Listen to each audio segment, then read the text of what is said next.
Hi, this is Finslaw's Faves. I'm going to do a ranking of all of Mario Bava's movies, including his westerns and everything else that a lot of people skip over. On YouTube, you will find rankings of all of Argento's films, all of Fulci's films. This is, I believe, going to be the first ranking of all of Bava's films, which surprises me because he's considered the godfather of Italian horror, godfather of horror. If you're looking for someone who defined what the genres were, the subgenres that would happen way after the fact, he was there at the ground level. And so we're going to start actually with number 20. He had 26 films I'm going to go through, but I'm going to skip the first 6 because honestly, I don't want to start with them. Coming in at number 20 is I Vampiri. I Vampiri is from 1956. This one is considered the first Italian horror movie, modern horror movie. I believe there may have been some in the silent days. However, this was a big risk. Italy was not known for horror at this point, 1956, and it was a huge box office bomb. Mario Bava didn't direct the whole thing. Riccardo Freda left the film early on, and then Mario Bava basically had to change a script and then kind of, shoot some more scenes and turn it into a functional movie. It is not a bad movie. So number 20, yes, it's talky, it's black and white, it has more of a feel of Universal horror movies. So it has an older feel. It doesn't feel really like a modern horror movie yet. It has some great effects as far as the wrinkles on the skin and how that was done. But we'll carry on from here. Number 19 is Shock. Now Shock is his last film, full film. I'm going to go into another one that was directed after this one, which doesn't get a lot of press. It doesn't get talked about a lot. However, Shock was really a collaboration with his son Lamberto, and Shock has a great jump scare in it, and that's usually what it's known for. When people go through this movie, they usually go to the jump scare, and for good reason. It shocked me when I saw it. However, I recently watched it, and Mario Bava's films are beautiful. His films are like paintings come to life. This one is not. Yeah, there are some interesting effects with the hair, flowing back and forth and how they filmed that. A lot of surreal moments. The plot I don't really think is great, and it's kind of, you can guess it. However, it feels more like a modern horror movie, so people who really like the Texas Chainsaw Massacre style of filmmaking over, say, I don't know, Psycho or the Hammer films, you may rank Shock a lot higher than I put it. Coming in at number 18 is Knives of the Avenger. Now, Knives of the Avenger is... Bava made some films that were westerns. This one is technically not a western. This one is more based on the Vikings with Kirk Douglas. He made another one called Erik the Conqueror before it. But this one really does play like a western. You take away his knives, you give him a gun, it's basically Shane. So Bava is making Shane, but with an interesting plot twist. I saw this film before I saw Shane. So when I heard that Shane was kind of an influence on it, I watched Shane and I was disappointed it didn't have this one plot detail that has to do with the main character's past and his relationship to the boy. So I actually do really like this movie, and I would have ranked it higher, except, yeah, it's low budget and there's not a lot of action to be had. It's a lot of throwing knives and a lot of dull stuff like that. However, I really do like a lot of this film, and the plot-wise, I think it works better than Shane in a way. Moving along. Venus de Ill. I hope I'm saying that right. So when I said earlier that Shock was not his last movie, Lamberto and Mario Bava filmed a 1-hour segment for a TV show in Italy. This is not on YouTube. When I can find my copy, I'm going to put it on YouTube as soon as I could find it. I'm kind of bummed I can't find it right now. However, it is 1 hour long, and it really seems to come from the same story that Corpse Bride, Tim Burton's claymation film, came from. And it has Dario Nicolodi, who is also from Shock, and Dario Argento movies too, of course. And it is a period piece, kind of a romantic thing going on until the end. There are some creepy stuff going on in the movie, and I think it has a great climax.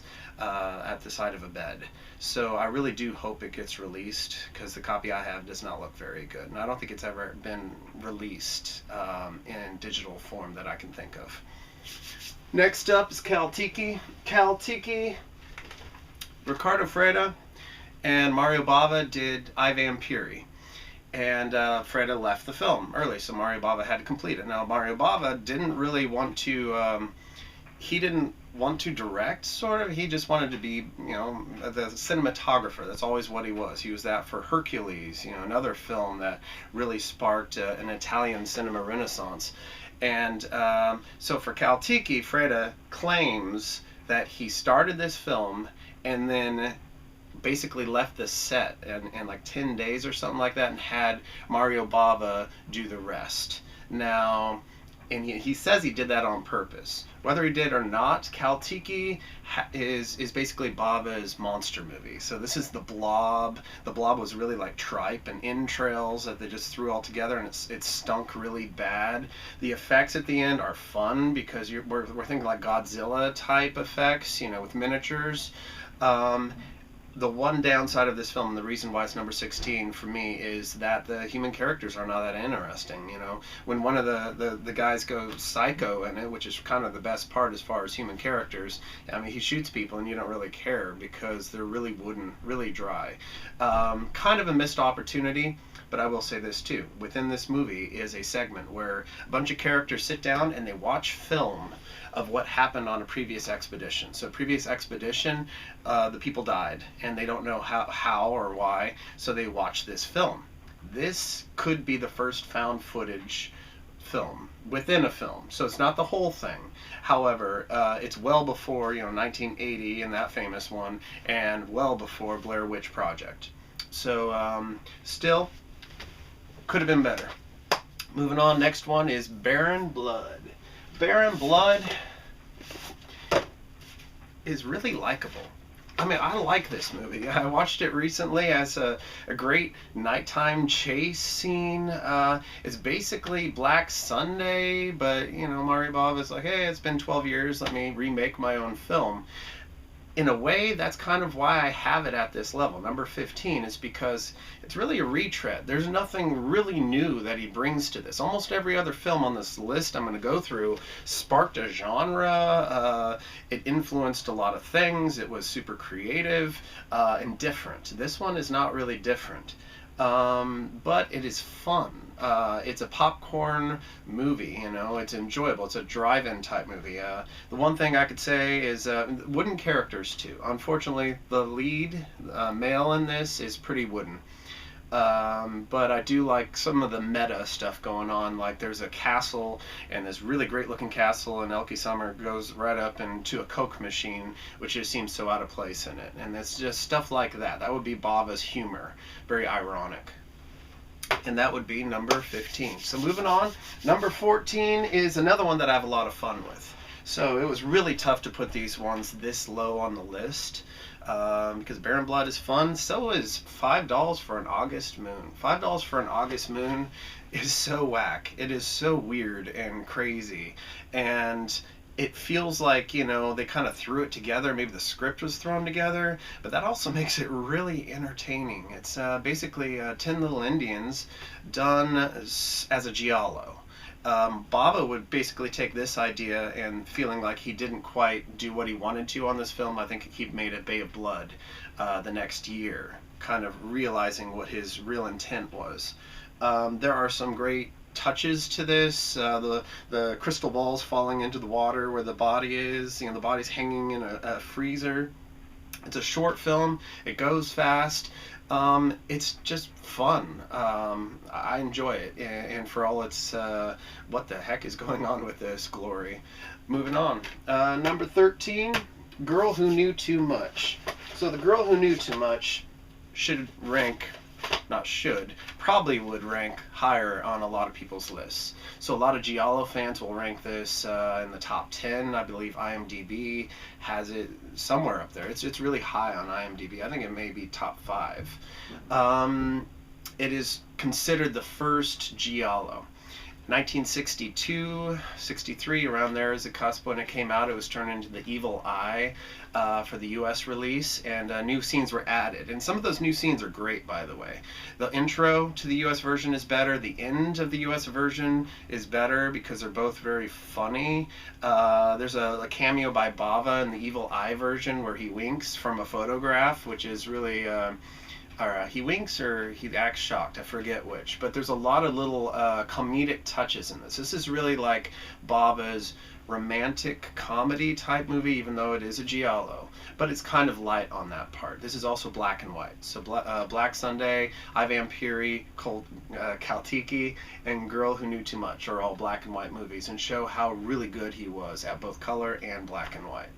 However, it's a little light for me. It's a little light. There are other ones I just watch more. I find are more enjoyable in the colors and the craziness of what's going on, but this is not a bad film at all. Next one up is Whip in the Body. Whip in the Body. Whip in the Body kind of got resurrected by Joe Dante. So Joe Dante has a great story about watching this in a grindhouse theater while something bad was going on in the theater, which is, I guess, what happened in New York if you wanted to watch some of these before, video. Whip in the Body could raise on my list, and the only thing that holds it down, this is a 1963 film. This is like an S&M horror movie, maybe the first one to really go that direction. I don't know the other movies that would be like that. Maybe the Witchcraft series, maybe Hellraiser. I don't know what you want to throw into that. However, Christopher Lee is great in this. For his brief time, there is some beautiful gothic work going on here. It's in a castle with all these hidden passages. A lot of stalking sequences type things. I think the reason that I have it so low is because it's simple. It's way too simple for me sometimes to watch and enjoy. I might fall asleep during it because if you already know what's going on, there isn't a lot of dialogue. There's a lot of just her kind of being scared and looking around, the corners at, something that's blowing in the wind. That's a lot of this movie. Now, it's still a great movie, and I might rank it higher on rewatch. And actually, your first watch, you may rank this very, very high. Danger Diabolik. Danger Diabolik. It's going to come in at number 11. This one will rank higher on a lot of lists. I guess it's because I love his horror stuff so much that this one ranks at number 11. This film... I've heard Tim Lucas call it, and others call it, the first serious comic book movie or something like that, like non-campy comic book movie. Okay, it's really campy, and it's not that serious. However, I get what he's getting at, because the Batman movie that came out, I believe, 2 years prior is very campy. It's just a straight-up comedy. This one takes it more or less seriously. It's not quite as much of a farce. And don't watch the MST3K version. I mean, that one's fine. It's their last episode, too, on that show. So it's the last one that was shown. However, this one was Mario Bava being given a huge budget by Dino De Laurentiis, and then he only used like a quarter of it. So I think that's just phenomenal.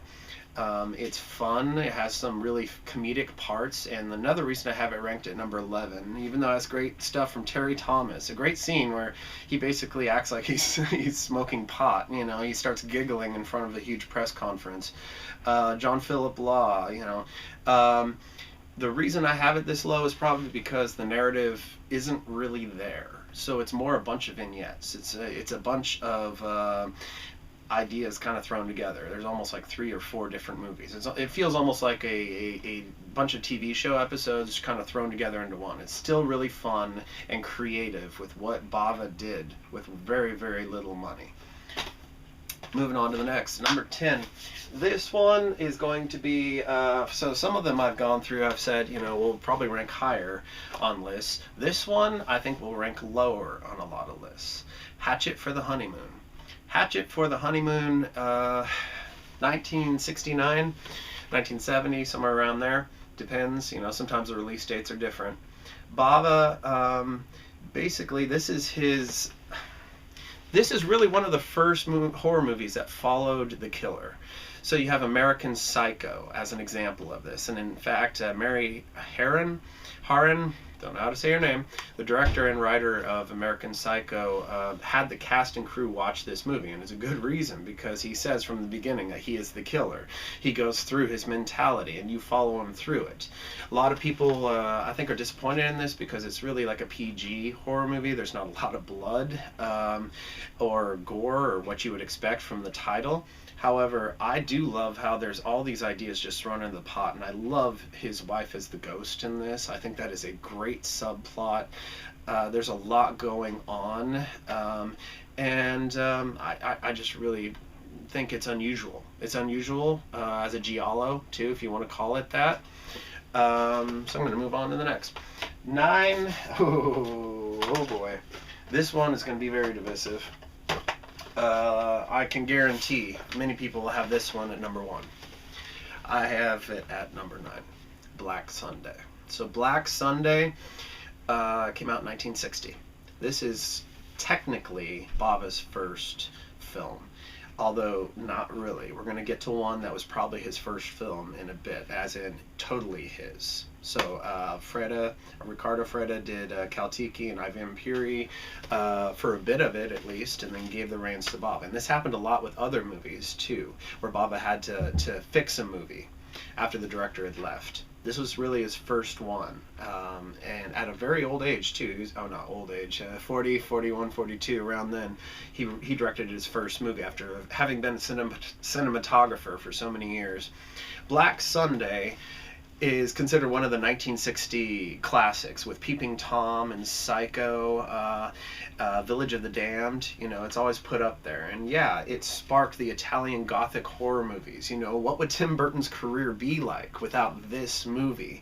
In fact, Burton, if you look at all of his actresses, Christina Ricci, you know, Winona Ryder, he's just trying to find the next Barbara Steele. I think he fell in love with her in this movie, and so did a lot of people. And it sparked her career too, of course. Barbara Steele, the Scream Queen, you know, one of the first modern Scream Queens. Black Sunday looks beautiful. Okay, I really do love this movie up until the halfway point, because there's a lot of atmosphere. It's just so well choreographed as far as the fog and you know, going through the woods and the cathedral, whatever they're in, and just the placement of everything. And then at some point, for me, it feels like they're just running around a castle a lot and going into secret passageways. There's almost too much action, not enough horror, which makes sense because she's pretty much laying on a slab throughout the entire movie. I think in one scene it implies that they're going to have her actually be resurrected and walking around, but I think they got rid of that idea and kept that one scene in, which doesn't kind of make sense if you watch it. If you listen to Tim Lucas's commentary, he'll kind of point out the point where it happens. Black Sunday is, it could raise for me, but it's one of those films that I kind of lose my focus towards the end. But there's a lot of great stuff going on in this one. Next up, Lisa and the Devil. So Lisa and the Devil is going to come in at number 8. Not House of Exorcism. I'm not including that because that is not Bava's original vision. I don't know where I would put House of Exorcism. I really don't. However, Lisa and the Devil was Alfredo Leone, I don't know how to say his name. Anyway, the producer who produced Bear and Blood and a few others for Bava basically gave Bava carte blanche and said, you know, make a movie with $1 million. And Bava made what would be considered now elevated horror. Now, I think elevated horror is a bullshit term. Yeah, you know, the first horror movie, Cabinet of Dr. Caligari, that's elevated horror. Watch that twist. Okay, hey, it's the same twist as Babadook, same as Usual Suspects. And it goes all the way back to 1919, 1920, around then. So elevated horror, you got Val Lewton. This one is very gorgeous. It's just, it's like a dream. It plays like a dream. It feels like a nightmare, but a very kind of soft one. You know, it's not one that assaults you very much. It's not very much of a nightmare. And maybe that's why I find it somewhat sleep-inducing. However, it is very surreal. You gotta love Telly Savalas, pre-Kojak, you know, sucking on the lollipop already, and Elke Summer in it, and it's a movie to get lost in. If you can get lost in this, this may rank a lot higher for you if you don't fall asleep, that is. I really do love this movie. Moving on, number 7. This one's going to be divisive as well. And the reason is because I think a lot of people have it in the top 2, top 3, and I don't know where it is. Let's see, where is it? Oh, it's up here. That's why. Blood and Black Lace.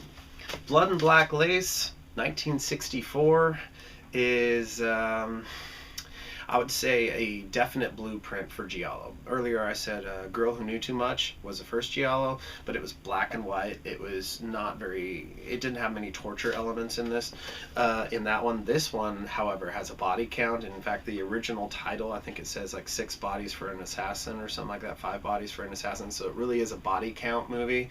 It has some great kills in it. It has a masked killer. You know, you have a lot of slasher elements coming up as well. The Black Glove Killer, so it's very much a giallo. And as a mystery, you know, so it's the epitome of a giallo, and it really had a lot of influence once you know the ending. I don't want to spoil it, but you know, I think it had a lot. Wes Craven was maybe thinking about it when he made the first Scream movie. The reason why I have it this low, despite it being beautiful, and you know, we're getting into the less gentle movies. The gentle movies are like Whipping the Body, you know. I wouldn't say that's really all that severe. This one, you know, you got some torture stuff going on, definitely in this one. You can even tie a lot of the torture, you know, Blood Feast, sure, 1963, but also the scalding of one of the ladies in this movie on a stove is very much kind of recalling what would happen in Hostel and Saw in those movies. However, I think the reason why I have this so low, and even though it's at number 7, that is pretty low for most lists, is because there are no likable characters, really. You know, the inspector is pretty wooden in this. You're following a lot of people, and a lot of them just, you know, drop dead in front of you. So there's no one to really follow. It kind of reminds me of The Leopard Man, the Val Lewton movie as well, which kind of went from victim to victim to victim. But the problem with that is you have no one to center on as far as to see the movie through. And by the end, you know, once I know everything that's going on, I don't think it ends as well as it starts. So it kind of reminds me of Black Sunday in that way. And moving on. Yeah, this one is going to be divisive as well. This is probably the one that I rank higher than majority, you know, 90-something% of Bava fans. And I'm going to place, before Black Sunday and Blood and Black Lace, I'm going to place Hercules and the Haunted World. This one from 1961 was his film after Black Sunday. So after having already shown what you could do with black and white, you know, what he could do, he showed what he could do with color. Because this one is just amazing to look at. Some of the scenes with the Oracle, you know, the different worlds he goes to, and knowing that Bava was working with a very, very limited budget is phenomenal. Now, some people are going to look at it and say it's a Hercules movie, you know.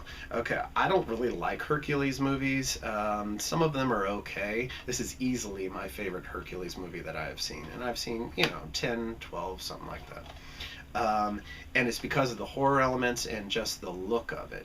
I also like the plot. So you don't go to Hercules movies probably so much for plot, but I love the idea of Theseus, you know, falling in love with a god's daughter, and so all these bad stuff happens, and so, you know, Hercules and Theseus have to war it out. I think that's interesting. But really, what it comes down to is the horror elements. You know, the lady chained to the tree, the lava that looks like oatmeal. You know, throwing a lot of rocks. So Hercules' solution to most things is, hey, let's throw a rock. You know, it's not that creative in the action scenes, I wouldn't say. However, I will also say that at the end of this movie, which has Christopher Lee, by the way, as a villain, so this is his second film with Mario Bava. Actually, this is his first one, excuse me, but the other one I mentioned, Whipping the Body, he made those 2 movies with Bava and enjoyed it so much that he recommended to Vincent Price to make a Bava movie, which I will get into later. However, the reason why, another reason why I think this is influential is at the end of this movie there are a bunch of zombies who rise from a grave. Yeah, they kind of fly at one point, but we'll toss that aside. But they are basically the living dead, and they run. They don't walk slowly. So maybe the first fast zombies, before 28 days for sure. I don't know how to trace these things, but I can't think of fast zombies before this time. But moving on to the next one. Number 5, Rabid Dogs. Rabid Dogs is also called Kidnapped for the one that was redone. Lamberto added scenes to it. Rabid Dogs is the one you want to watch, though. It was tough to place this one because I'm not a huge fan of the torture type movies, and this isn't a horror movie. This is more of a thriller. When this came out, it actually sat on a shelf because the person who financed it in 74, 75 died in a car crash. Everything was filmed, but they didn't put it together. So it sat on a shelf until 1998. And when it was released, a lot of people found ties to Tarantino, which is a little odd for me. Now, Tarantino has claimed that Bava was a huge influence. In fact, the next film I'm going to get to, he says, was a huge influence on Pulp Fiction.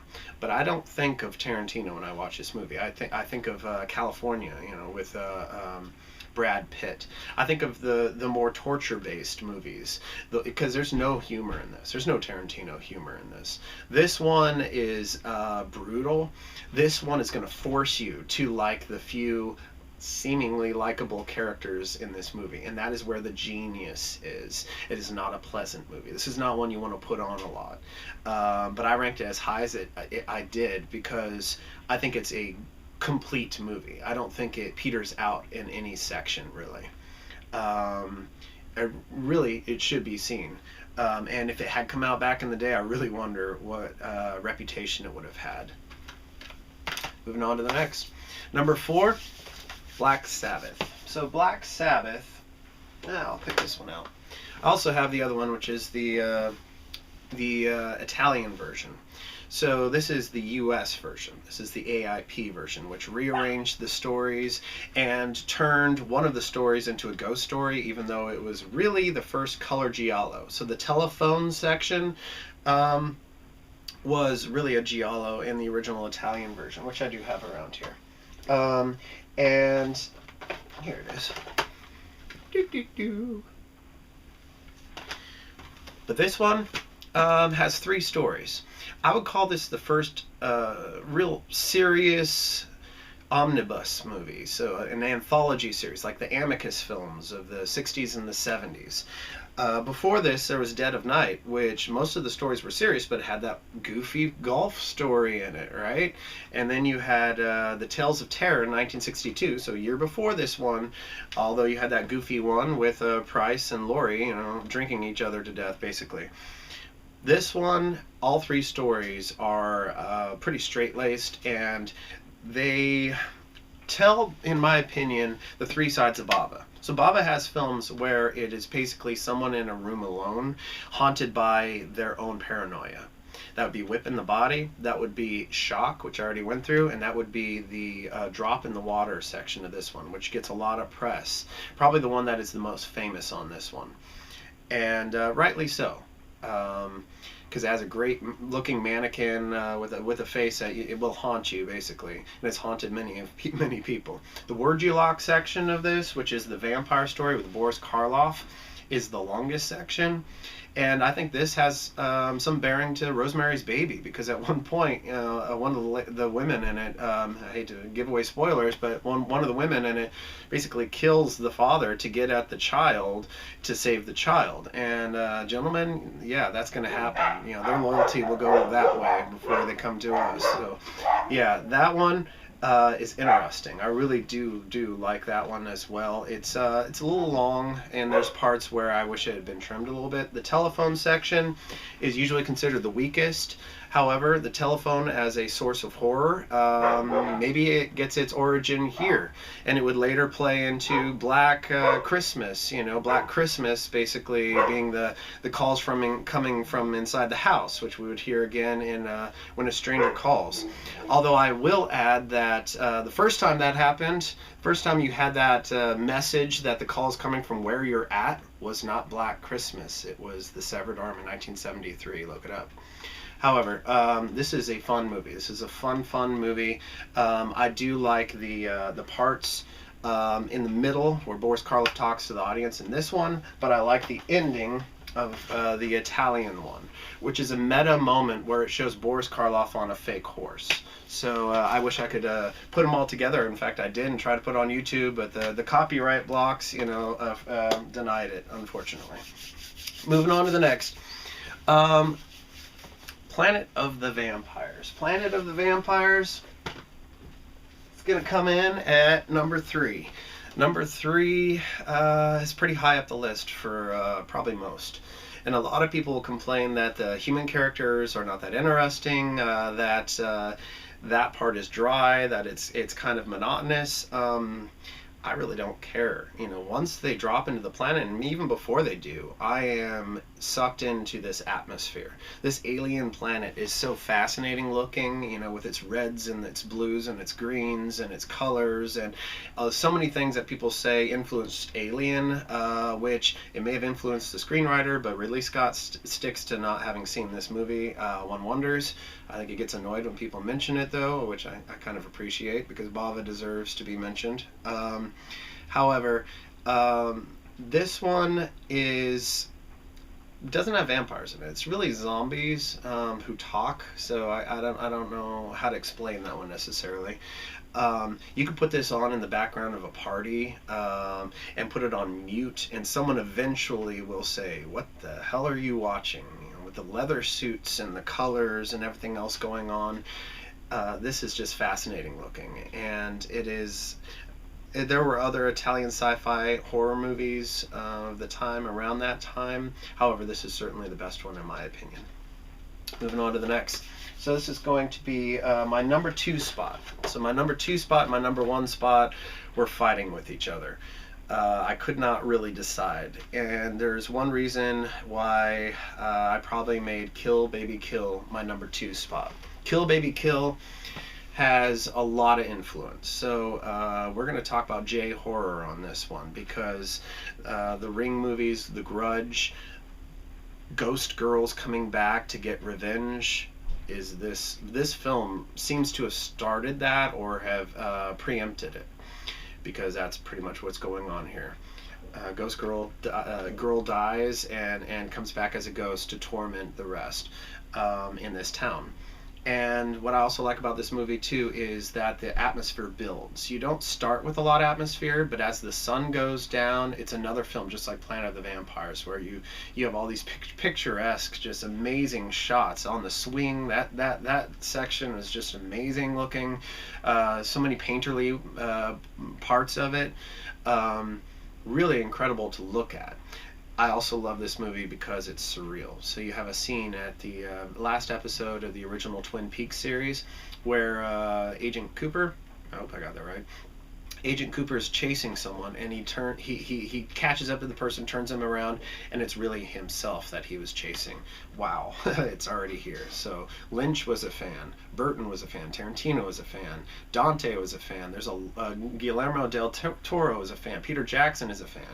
Bava had so much influence. And another person, Martin Scorsese, this is probably his favorite Bava film. In fact, he made a homage to it in The Last Temptation of Christ. And there was another film, it was actually an omnibus after this, where Fellini made Toby Dammit.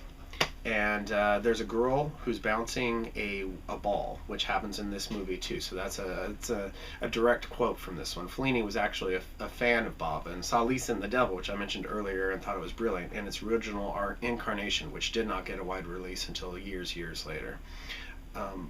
This one is his best Gothic movie in my opinion. So this beats out Black Sunday, Whipping the Body, Black Sabbath, even though not all of that was Gothic. Definitely check this one out.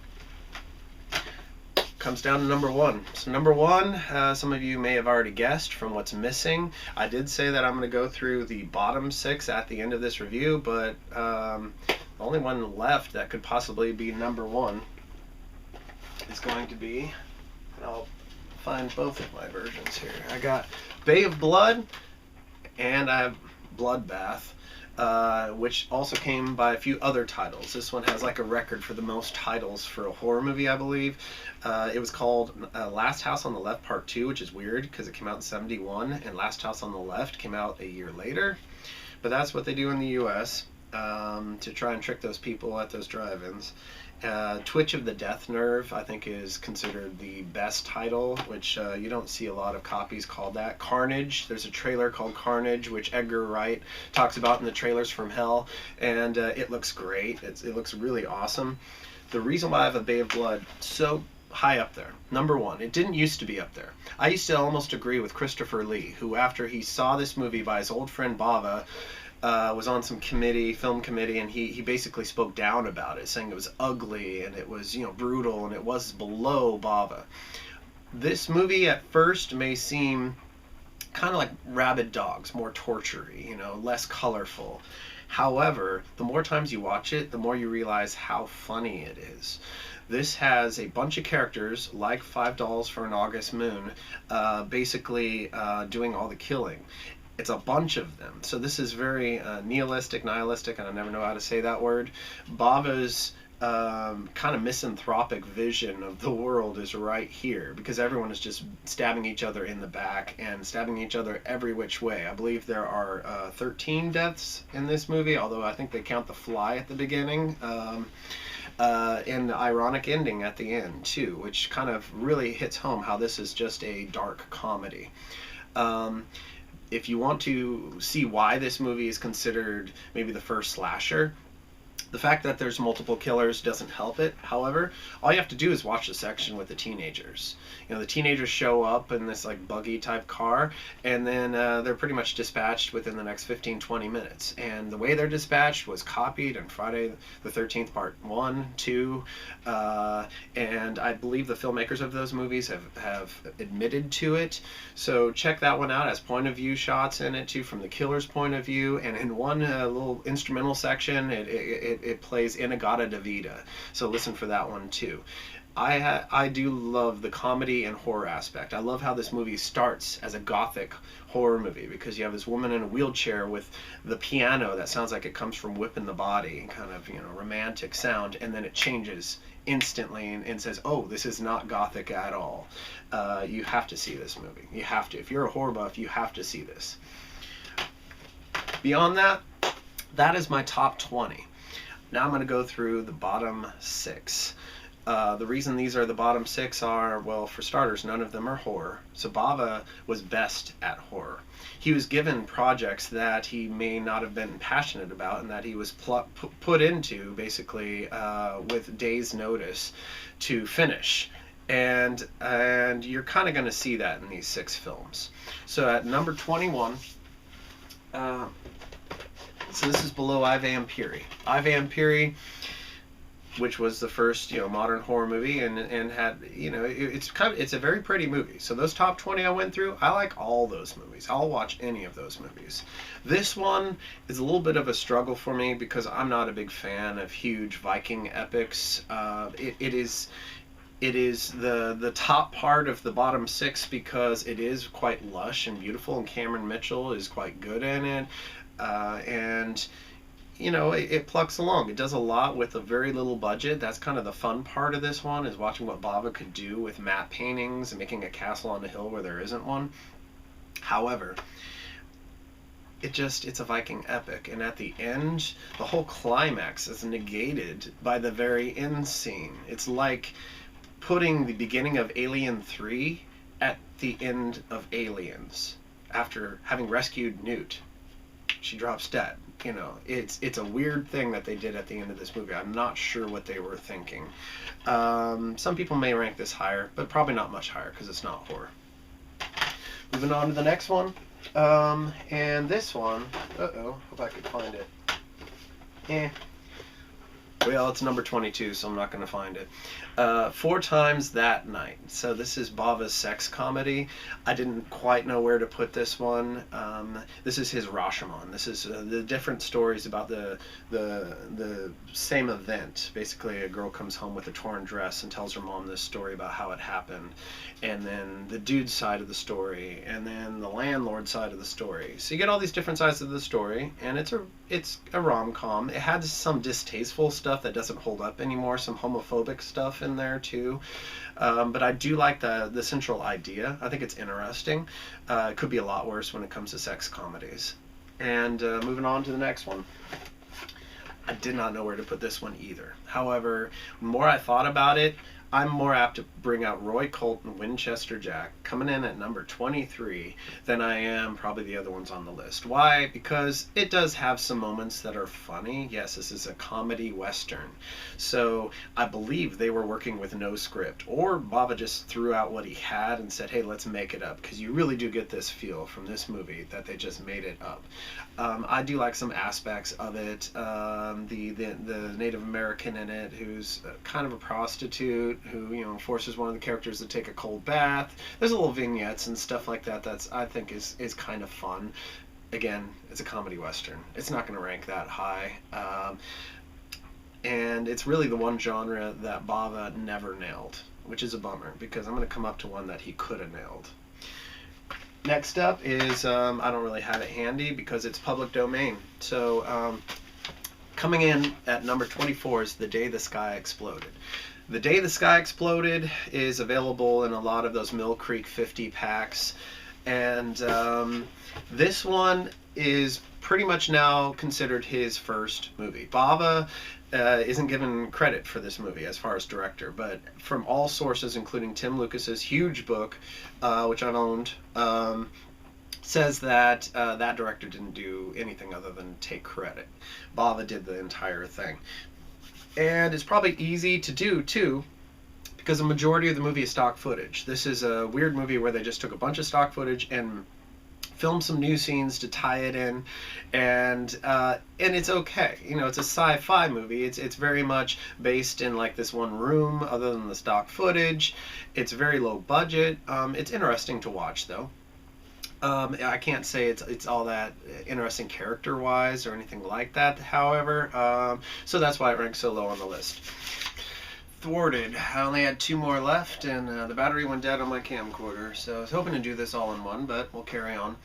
So I believe we're at number 25, and for the next 2, I have to give out a thank you to Troy Howarth, who wrote a book on Bava called The Haunted World of Mario Bava, which I really enjoyed, and also has done commentary for Suspiria, Bird with Crystal Plumage, Caltiki. He's done a lot of stuff, a book on giallos, which is excellent. And about 10-15 years ago, I gave him a movie that Bava actually had a hand in called Wonders of Aladdin, and he gave me copies of movies that you couldn't find at the time. So The Road to Fort Alamo, I don't have a copy of right now because it would just be a burned copy, to be honest, is a Western. So this is a 64 Western. This is Bava's prime years, right? So it was after Blood and Black Lace, I believe, or maybe before, but it was around that time when he had a lot of his classics. Road to Fort Alamo is so close to being his definitive Western. Why? Because it could have been a crossover into horror. There's a scene where they go through a Native American burial ground, and then there's another scene later. Basically, the best scenes are where the Native Americans attack at night. Now, why do they have to be actual living Native Americans and make this a standard, cowboys and Indians story? It could have been The Living Dead. If he had just done that, it would have been his best Western, for in my opinion. And unfortunately, he never really had a good Western. Rise of the Avenger, in my opinion, is the closest he got to a quality Western. So moving on to the next one. And this one is definitely last as far as the ones that are popularly called his films. So Dr. Goldfoot and the Girl Bombs is such a disappointment for so many reasons. You have Bava in 67 after Kill Baby Kill, before Danger Diabolik, I believe, who is given Vincent Price. You know, Vincent Price is going to act in a Bava film. It sounds like a match made in heaven. And unfortunately, Bava's saddled with a comedy duo who makes Dean Martin and Jerry Lewis look, you know, sophisticated. The comedic dude in this, the comedy guy, you know, the non-straight man, the faces he make are so buffoonish and comic, just not comical. They're devoid of comedy. They're not laughable at all, and they take up so much time, especially in the Italian version. So this was made in two versions, and I would say the AIP version at least cuts out a lot of this stuff, but it still includes a scene like in the climax where basically Price and other actors are just running around Benny Hill style really fast and like, ooh, you know, let's catch each other. It's really, really dire. Yeah, there's aspects I like in it, but the rest of it just, it feels like such a disappointment. Now, even though that's the last one, because that's number 26, Bava, Bava didn't have the privilege of a lot of directors, you know, where he could do whatever he wanted or was known for this role. Yeah, he was known for horror because of Black Sunday, but a lot of his movies were never hits. You know, Kill Baby Kill was not a hit. He didn't have many hits. In fact, the one I just said, Dr. Goldfoot and the Girl Bombs, was his biggest hit. That's how neglected he was as a horror director. And I remember some books calling him a bad director. Like that was kind of his reputation, which is crazy because if you watch, especially his top five that I went through, I think it's a pretty good top five to go through because it goes through a whole gamut of what he does. You'll realize, you know, this is a painterly director. This is a director who knew what to do with the camera, knew what to do with special effects on no budget. Lots of the times, like Planet of the Vampires, he only had like two hills, two mountains to work with, and a bunch of lights. So, you know, what you could do with a very little bit of money. I always think of Dark Star, John Carpenter's first movie too. You know, doing a lot with very little. But during the 58 to around 61, Bava also rescued a lot of other movies. So, and he rescued them from, maybe not rescued, he co-directed some with some pretty good directors like Henry Levin and Jacques Tournois. I don't know how to say his name, but the Cat People dude. So they had co-directing kind of stuff going on Giant of Marathon, which is a Steve Reeves, you know, so it's going to be kind of like Hercules. Hercules Unchained, a lot of people on set apparently claim that Mario Bava directed a lot of it, not the one that took the credit, which was also the director of the first Hercules. Last of the Vikings is a Cameron Mitchell kind of Viking epic again, which with Ricardo Freda, which, you know, one wonders if they, you know, swapped directing like they did on Caltiki and I, Vampiri. And Esther and the King and Wonders of Aladdin. So those I would still place at the bottom of the list somewhere, you know, in this bottom 6 section, kind of strewn about. But my top 20 that I went through are pretty much definite. They might move around, but I'm pretty sure that would be the 20 that I would include in his top 20. If you don't know who Bava is, or you've only seen a few films, he's really worth diving into. I find Argento to be a little bit devoid of substance compared to Bava. So Bava has interesting ideas going on. He has an interesting point of view. Argento has a lot of giallos. He has a lot of black-gloved people. He's got a lot of just the same tropes. Bava, not so much. He's much more varied. And I do consider Bava kind of like my favorite band to have a lot of videos on. Even though they're different mediums by all means, Bava didn't get a lot of credit for kind of inventing genres. You know, he was inventing horror genres all over the place. I mentioned found footage, you know, S&M horror, slashers, giallos, sci-fi horror had a lot of basis on Planet of the Vampires into Alien. However, you know, in my opinion, that's just like the pretty things. You know, the pretty things who, if you don't know who the Pretty Things are, you know, click on this video.